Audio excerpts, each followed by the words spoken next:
Welcome to Beyond Sundays, a podcast from two friends trying to follow Jesus more closely. Odds are you won't always agree with us and we'll stumble along the way, but we promise to be open and honest all the way through. I'm Matt here with Hannah, and we have a website you can use to keep our show links and socials all in one place. Check out BeyondSundaysPod.com. We're grateful for all of our listeners and genuinely thank you for fitting us into your busy life. You can help us grow the community by following, rating, and reviewing us on Apple, Spotify, and YouTube. We have the best people in the business. That is true. And also, Hannah, how are you? I'm good. A little tired today. Wednesdays are long days, but you know, you just make it through. I just ate a cosmic brownie and I told Liam. Oh, we're going to be cooking on this pod. I know, but it's at my mom's that she buys this food and she's listening and she's probably laughing because I can't keep from eating it, but it's like eating Play-Doh. It's so good though. You know how you shouldn't eat Play-Doh, but you just did as a kid? Did you? I did not eat Play-Doh as a kid, but I believe well. that you did. And I believe that there may have been consequences like 2 to 4 hours down the road in terms of some different colors, maybe. It's the same exact thing as eating cosmic brownie. Yes. I'm just telling you right now, cosmic brownie, you dip that bad boy in a little bit of peanut butter. I know that'll shock you and everybody else. Oh, that takes it next level. No, there's nothing like a cosmic brownie. And sometimes the Aldi ones are better. Oh, the generic. We should sometime. We should figure out which generic foods are better than the actual name brand. Because a lot of times they'll try to slide that cereal in on you and it's not as good. It's not. But there are some things or something. Yeah, cosmic brownie. I mean, speaking of junk food, I hope you're going to eat a bunch this weekend because it is Super Bowl weekend. And this is the closest thing I think America has to like a secular religious holiday kind of. Oh, yeah. Like everybody gathers around. I don't know if there'll be a lot of cosmic brownies on people's spreads. But there could be. There could be. We're going to see my father-in-law, and he texted us about pork chops. But I mean, that's not really that is very football, official. Is it? Yeah, I know. Oh, I it was is? Okay. thinking more.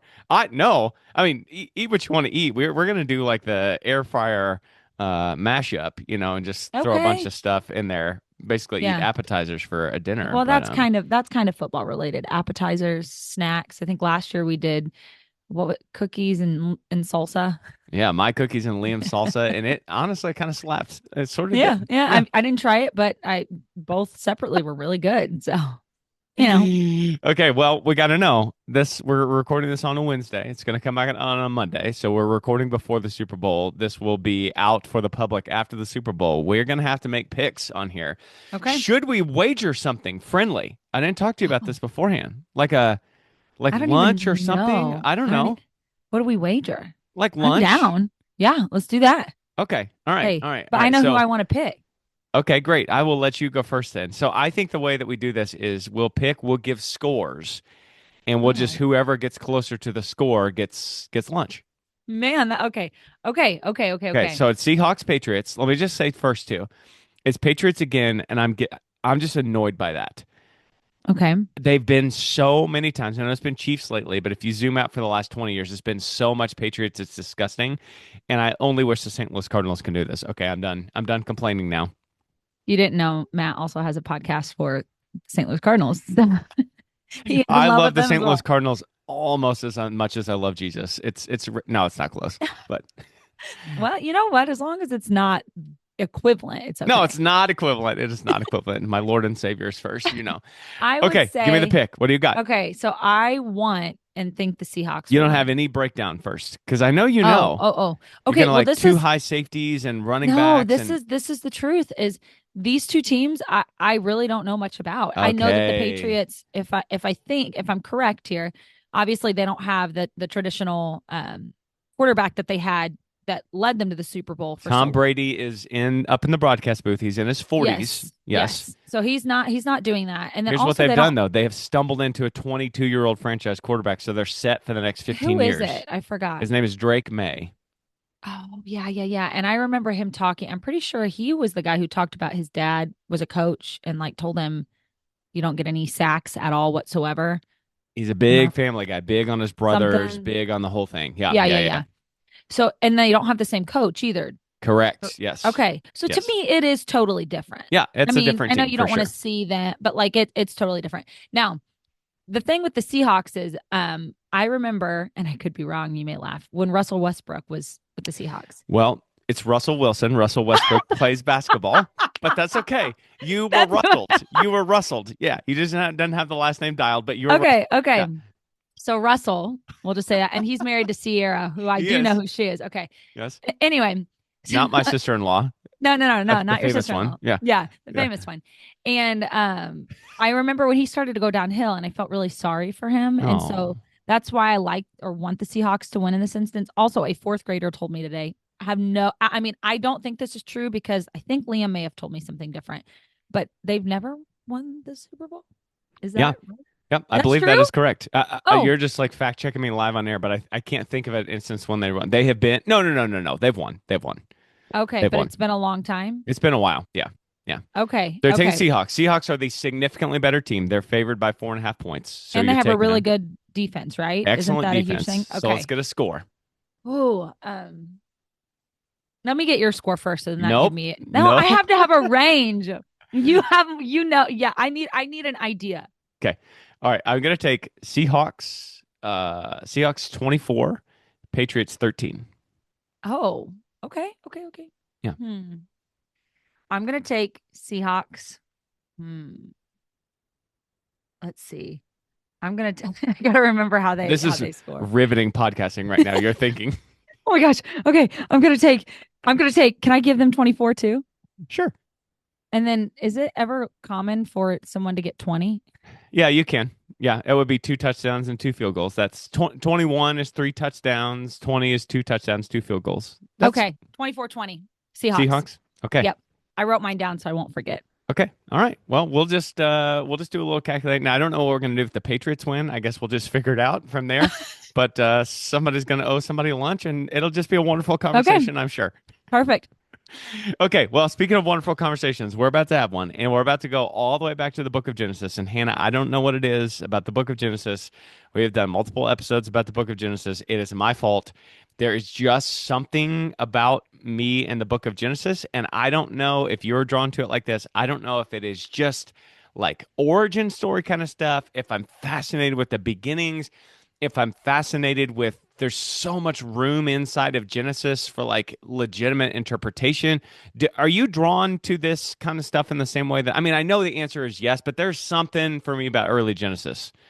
Yeah, I mean, I think it definitely pulls you a little bit more. Not because it doesn't pull me strongly like more than other parts of the Bible. Sure. But yeah, I mean, I think it's interesting because again, it's this origin, but I also think we've had this concept and this idea of what it looked like based off of Sunday school stories for so long Mm.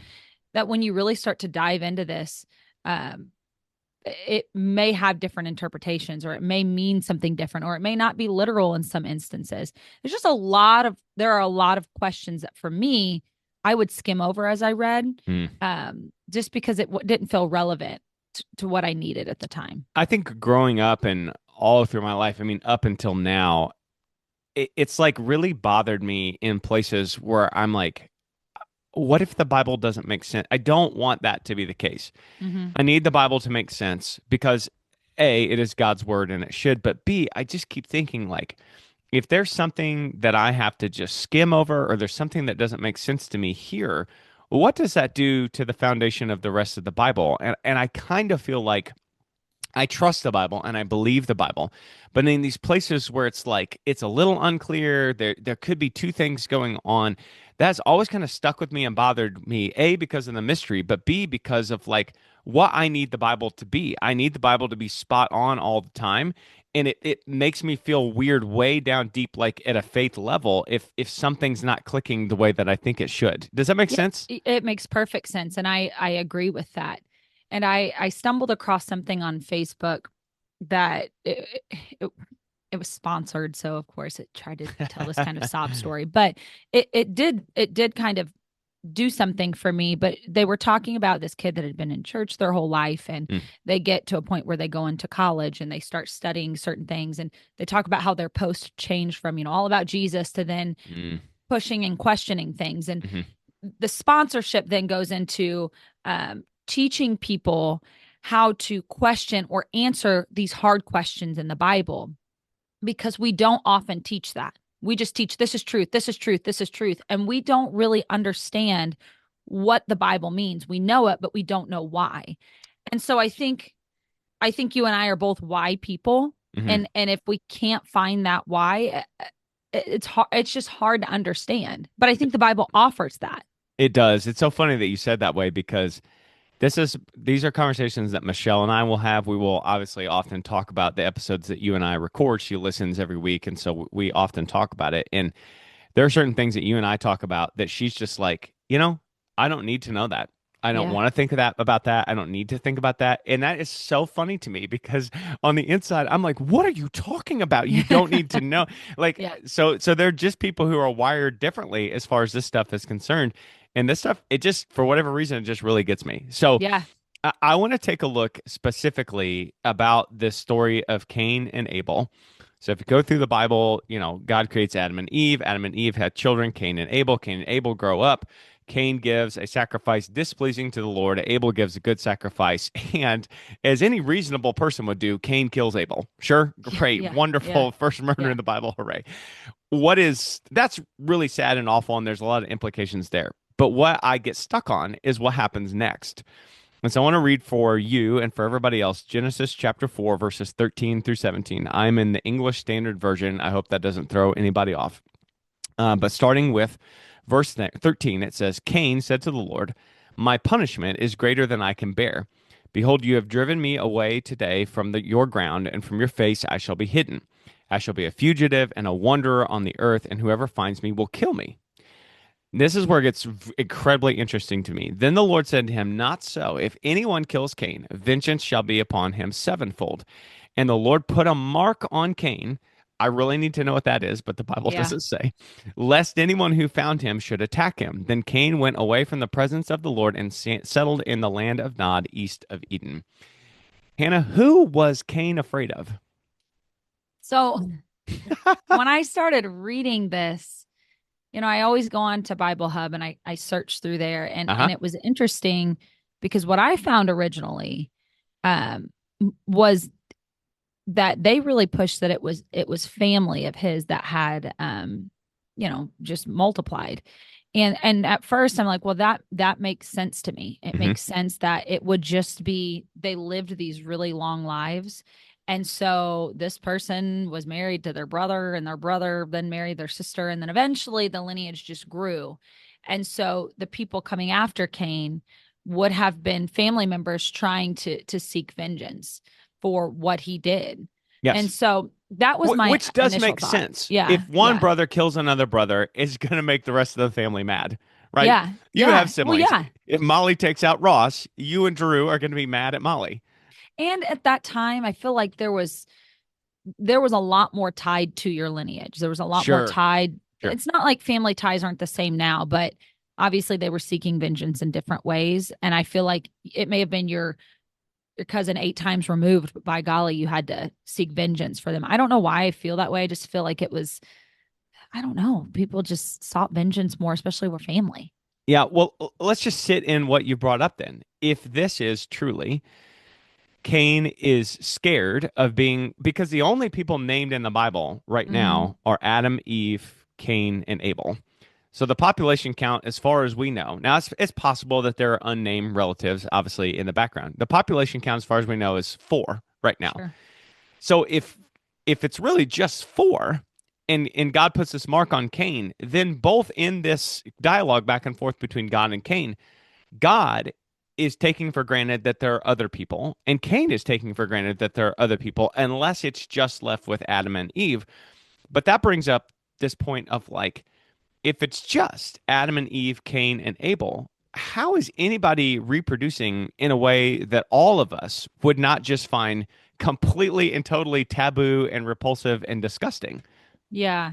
I have heard a couple of things. I've heard that point that our genes were pure. And so I don't know if that's true at all, but I have We had heard a that. And special so whitewash that we could just go ahead and replicate with close I, family members. that is what that is how that's been explained to me before.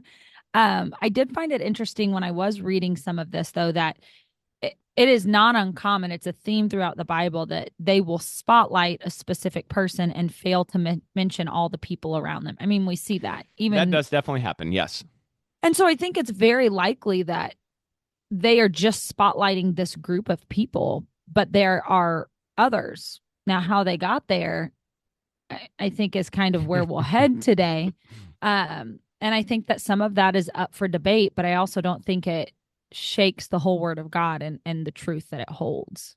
So if we just stop right here at this hinge point, and we are going to talk about some other things, but if we just zoom in right here to Cain is afraid of somebody taking vengeance on him because he killed someone. That has obviously murder is a crime. We just talked about it last week. Murder has been a crime throughout the history of humanity that for good reason humans have been upset about.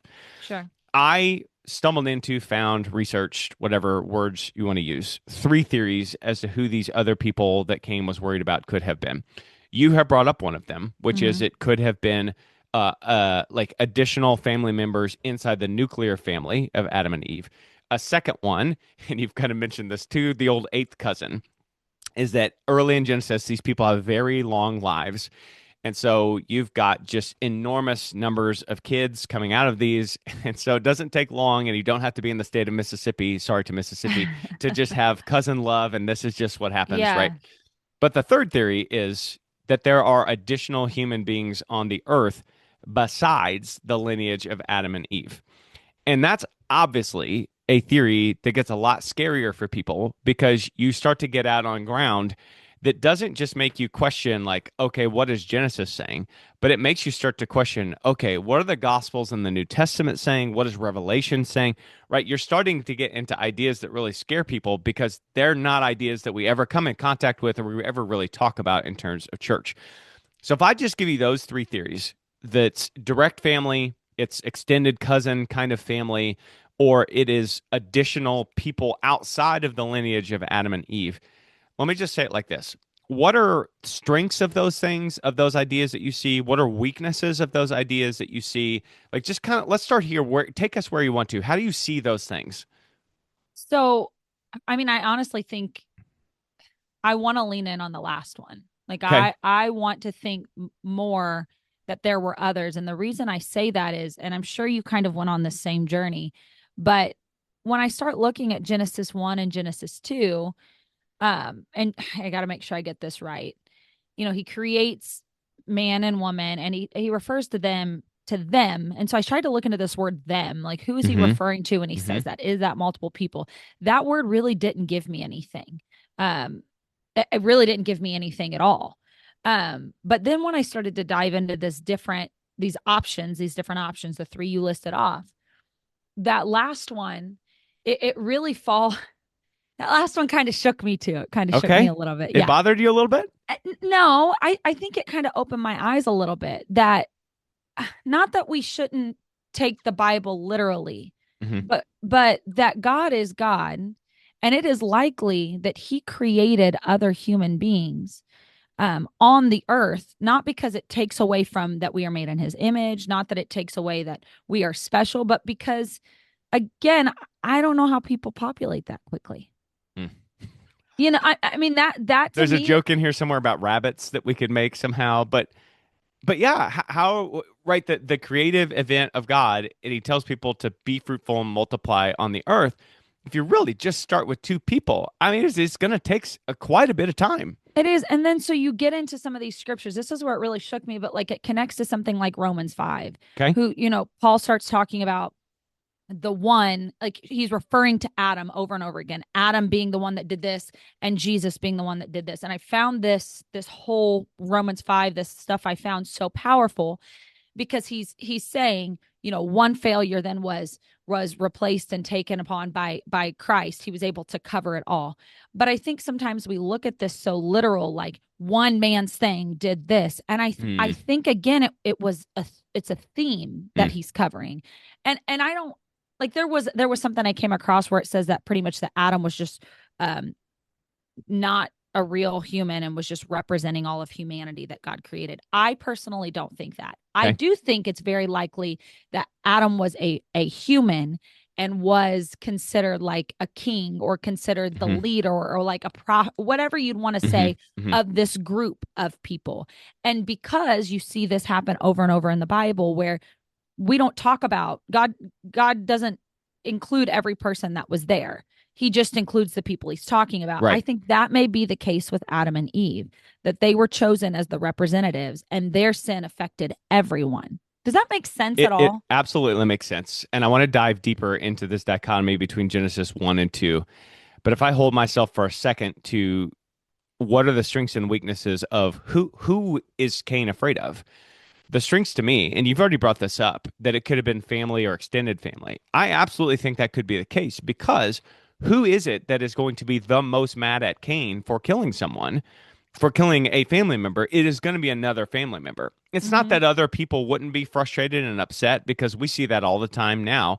When there's a murder in a community, people get mad about that. But the people who are going to be the most angry about that are going to be other family members of Abel. So I see that as a strength. But then I start to ask myself, like, but that it just doesn't feel like that's the conversation that God and Cain are having. It feels like he's having a conversation like there's this whole vast array of people, some of which don't know me. And maybe I'm not trying to read too much into the Bible, but just the tenor and the tone of that makes me feel like there's more going on there than, and it also makes more sense if there's other Yeah. people, just in general. Well, what's interesting is I actually had the opposite effect when I read the initial Really? scripture and I had looked through the outline. I'm like, I think it's talking about his family. I don't Okay. see in any other way that it would be talking Hmm. about any other people. But whenever I got more into this idea of Romans and it all always has been kind of strange to me that Adam and Eve and Cain and Abel, and where are the rest of the people? And I've just assumed it was that. Well, where was the woman? Did they have children with the Eve? mom? I mean, Yeah. that was always strange to me. So it wasn't until I started connecting this with Romans 5 and then going back and reading Genesis 1 and 2 did my mind kind of open up. Reading that Genesis 4, I was still kind of like, I think he's just talking about family. But I will say this. He gives him a mark. Again, this may be me inferring a little too much. Why would you have to give a mark to somebody who The family's going to know. they're familiar? If it were just, Yeah. if you were giving Cain that mark, I mean, the mom and dad, they know exactly what he looks like. And so that was interesting to me. And that did make me question a little bit as well. This is what I'm getting at in terms of this passage is that what we need to know out of the passage is what we need to know. There's Yeah. a reason we are told the story in this way. We don't, and I struggle with this, and I know you do too. We don't have every single answer, and my mind just sometimes wants every single answer. So you've hinted at this already. So there is this theory that Genesis 1, and everybody's super familiar with, the 7 days of creation, and God makes this and this and this and this and this, and then in day six, he creates people. And he says, male and female, he says to them, be fruitful and multiply in the earth. And then you flip the page, you flip the script over to Genesis 2, and that is when God's rests on the seventh day. And then is when we get the creation story of Adam and Eve. And so you can read that as this is like two versions of the same event. And that happens sometimes in the Bible. We'll see that in Revelation. John will get the same vision, like in different ways. Two, you could see that as like a literary zoom in. Here's a creation story. Now we're going to zoom in to the Adam and Eve part of the creation story. Or three, and this is far more controversial, is you see Genesis 1 as God made people. And then Genesis 2, God specially made Adam and Eve, as you've referenced already, as some kind of king leader figure for all of people. And I legitimately think that you can read Genesis 1 and 2 in all three of those different types of iterations. And if you're reading it as Genesis 1 is one creation story and Genesis 2 is another creation story, I don't think that's crazy to read it that way. As okay, say that last part again. You don't think it's crazy to read it as Genesis 1? Genesis 1 is a creation story, and then Genesis 2 is a separate, there are people, and then God specially makes Adam and Eve.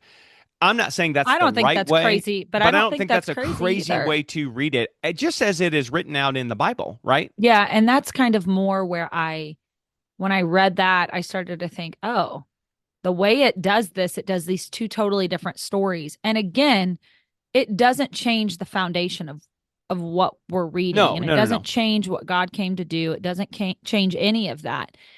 But it is interesting because it does feel like they're two separate. Now they may not be. It may be the same exact story It that could we're be. seeing. Or a zoom in, something like we Or get the zoom big in, yeah. story and then we get the zoomed in story. Yeah, for sure. But even even the thing like the 7 days, when I use Bible Hub all the time, but when you're reading that, I mean, these theologians do not believe that 7 days were 24 hours. They Mm. don't. They believe those days, and that's like was just the basic level of reading what these people that have studied this forever believe, that it was a period of time. And it doesn't signify the period of time. But things like that have been taught and we have just understood as, oh, 24 hours, 24 hours, 24 hours. Even things like that, when you dig deep enough, get pushed. So why can't this be pressed a little bit too? Yeah, I'm going to put you on the spot here. Let's say we Uh-oh. go up to, I knew you'd say that. Let's say we go up to 100 Christians just in a church, and we say, what chapter of the Bible are Adam and Eve first mentioned in? How many of that 100 people are going to say, well, I mean, Genesis 1? I would say probably 40 to 50%, maybe more, 40 Oh, to 50. in my head, and I have no scientific evidence for this. In my head, it is going to be so much higher because I think when we think of the creation story, we get to the part about humans and we Mm-hmm. just assume that Genesis 1 mentions and that Adam and Eve are present. Adam and Eve are not present at At all all. anywhere in Genesis 1 at all. I have to say, I will say with percentages, I usually am a high picker in percentages. And I have like, anytime somebody's like, it's 10% of the population, that's huge. I'm like, 10%, that's nothing. And so I felt like 40-50 was going to be like a high number. But And I I will could be say, wrong too. I could be wrong for sure. but I will say, I assumed they were in Genesis 1. I Yeah, did. I think I, that's I, just I the did too. like that's the crux of this to me. And this is an idea that you and I have talked about, and I have talked about in church, and we have talked about in this podcast. Is like, and no, listen, no shots at any Sunday school teacher out there because I think Sunday school is important and it's good and it's right and it's something that churches should be giving to people. But it's like in our heads, and this will happen to me sometimes. Your dad will be preaching, our pastor will be preaching, and he'll mention a story, and I can like see the images out of the Sunday school book in my head that I learned Yeah. when I was a kid. Yeah. And it's like we don't move people in a church setting past Sunday school. In a academic setting, we move them out of fourth grade and eventually they come to me in high school and then they go on to college. And I don't expect my students to understand like the universe at a fourth grade level when they get to Mm-mm. high school. They should have grown. I get concerned that for whatever reason, churches don't move people past the Sunday schoolization. Well, and what's crazy, to take that analogy further, I mean, in fourth grade, we teach long division and we teach what's called partial products. Ew. Yeah. Stop. Yeah. It's called partial products. Parents hate it. They're like, oh my gosh, I learned that standard algorithm, long division. They don't learn the standard algorithm for division. It is not a standard until they get in sixth grade. Mm, Well, why is that? Because they're getting the same outcome. We're mm. all having the same, we're still all doing division. I think it's the same, like you're saying with God. When we present it to children when they're young, you're giving it to them at a fourth grade level. Mm. But when you get into sixth grade, when you get older, you should be able to get the same outcome, but in a more challenging way where you're digging deeper. And I agree. I think that we have done a disservice by just continuing to present the stories the way they've always been taught. And what's scary to me and what I feel I'm noticing in my spirit is that a lot of preachers, pastors, spiritual leaders continue to teach from what they knew because Mm. it was they trusted the people that taught them, which they should, Sure, of but course. because they know it's such a core part of them from Sunday school and just that basic level, we never dig in. And that's why you get these cliches and that's why you get people quoting things from the quote unquote Bible and it's not even in the Bible. You It's know, something their Sunday school teacher said 30 years ago. yeah, Yeah. yes. And it's like, it, we have to be awake for that. I Yeah. really think it gets down to this awakening. Like we have to wake up and start to look at the word for what it is. And again, I mean, this specific thing doesn't determine our No, no, no, no, salvation, no. but But this I is will, representative of bigger issues. it is. And honestly, it gives more depth to God. It Mm. gives more depth to who he is. To me, it reveals his character. Yeah. Did you, when you were a kid, did you have like a stuffy or a blankie or something like that? I'm not just Yeah. going to out Did you. I'm going to I? out me too. Yeah. What was yours? Oh, Boo Boo. I still have Boo Boo. I slept with Boo him until I got boo. married. In fact, he slept in Stop. my bed for like 2 years after we were married. What Yeah. is boo boo? He's a bunny and his ear's gone. Ross's dog took the ear off. At one point, I had 13 stuffed animals in my bed as a kid. That's I was perfect. weird. I was No, weird. no, no, no. I think that's totally normal behavior. I mean, I had a Ninja Turtles pillowcase that I used so much. My mom washed it and dried it so much that you can hold it up and like see through it. Oh, nice. Right? I It's just guess like you the still have one I it? had to have. It's probably somewhere packed away in my mom's Okay. house somewhere. Okay. This is what I feel like, though. It is that when we have this knowledge that we got in Sunday school and we have translated it into like our spiritual stuffy. And that Yeah. if we ever investigate that in again, if we ever ask a question of that, if we ever challenge that, if we ever look deeper into that, that it would be like you ripping the other ear off of Boo Boo Yeah. and throw it in the trash can. And it's less about what we know and it's more about like the emotional connection Yeah. to this foundation piece that we feel like we have to have. And I think we're scared to challenge that. And I think we're scared to even think about that. I'm not saying change everything. I just mean think about it. I think that scares us. I do too. I had a conversation with a good friend, an old friend of mine last night, and she was talking a lot about Peter stepping off the boat. And I think that that's what this kind of stuff is. Mm. It is that moment you step off the boat and outside of what's been comfortable so that God can reveal himself and his character to you. And I think again, it's a level of spiritual maturity that he expects us to move to. And I don't, I mean, again, I'm taking a broad concept here. I'm not talking specifically about this topic, but I do Yeah. wonder if that's where God will look at and say, "Yeah, I didn't really know you.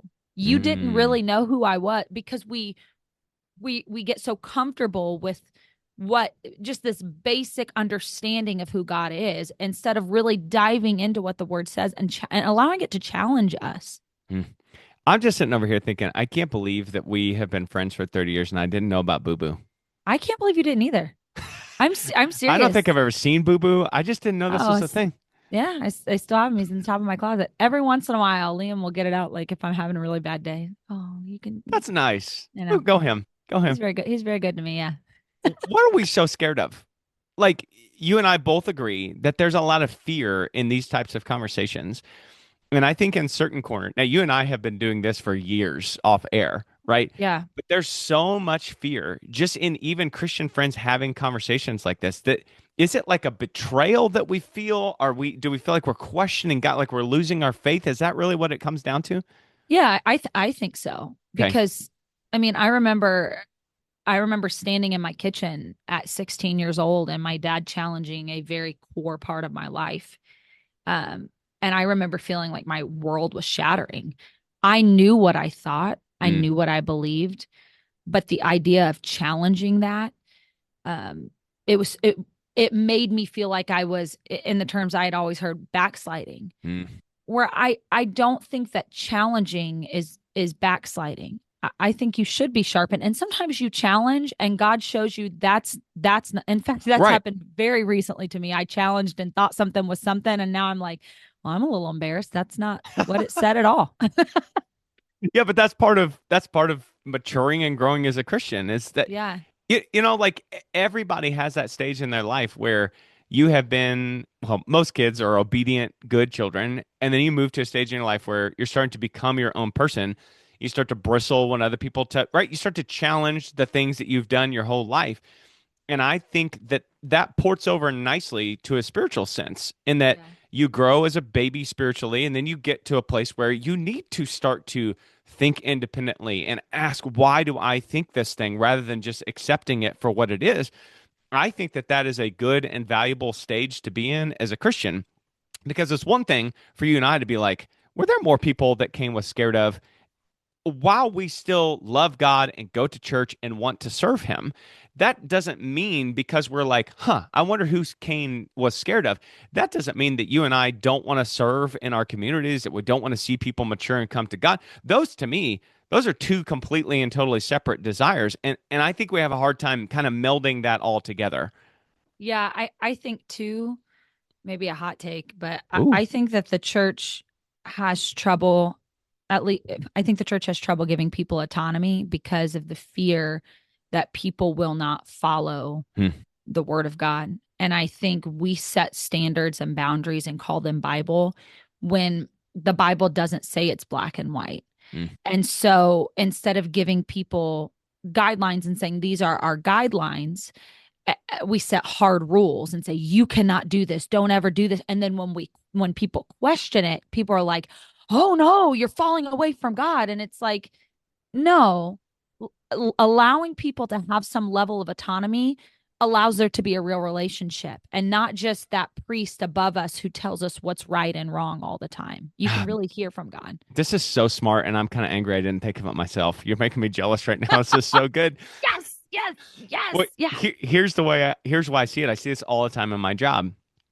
I have high school students, and I will frequently give them assignments where I don't walk them right to the way I want them to get the answer. I tell them what I want them to do, and they're like, "Well, how do you want us to do that?" And I'll say, "However you want to."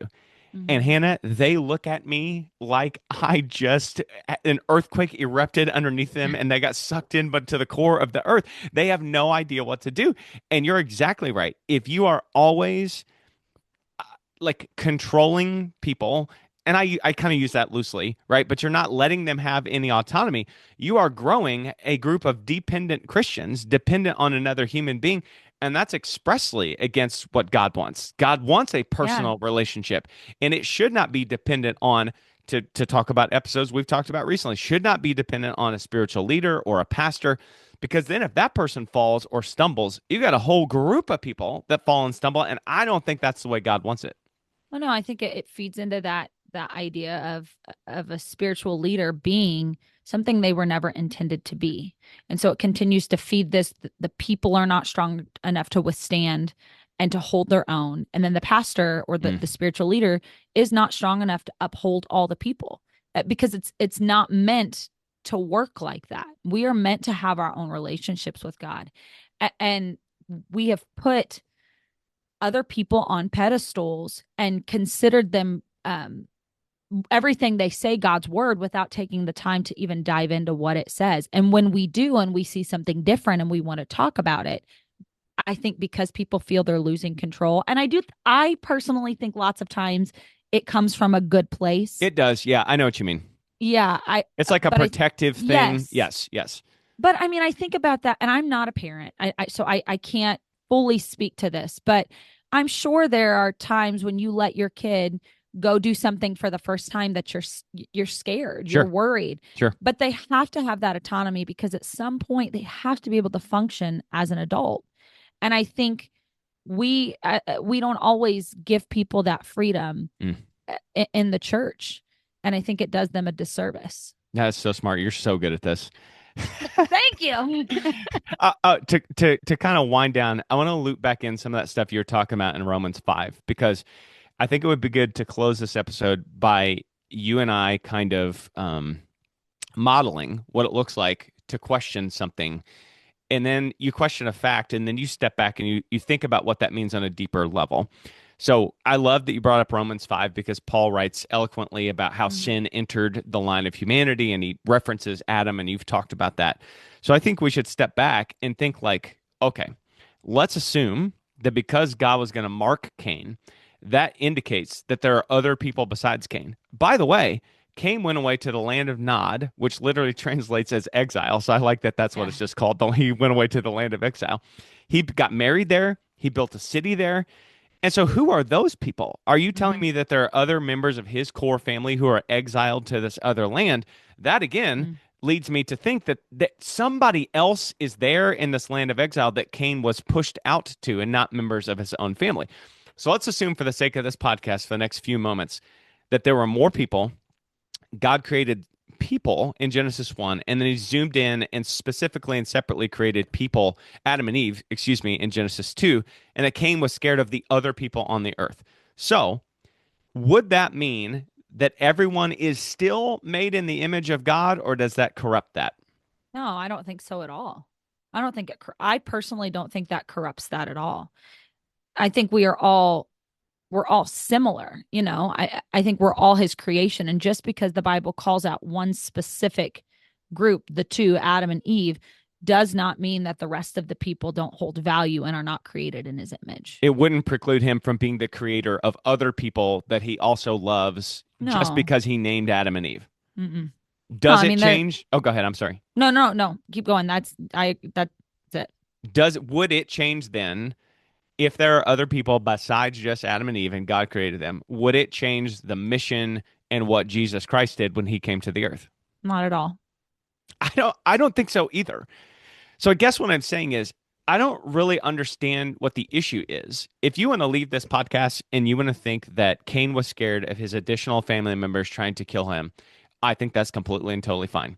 Yeah. I think if you want to leave this podcast thinking God created people, because I'll just spoiler alert, this is what I'm going to leave this podcast thinking that God created additional people to Adam and Eve, and that Cain was scared of these additional people killing him.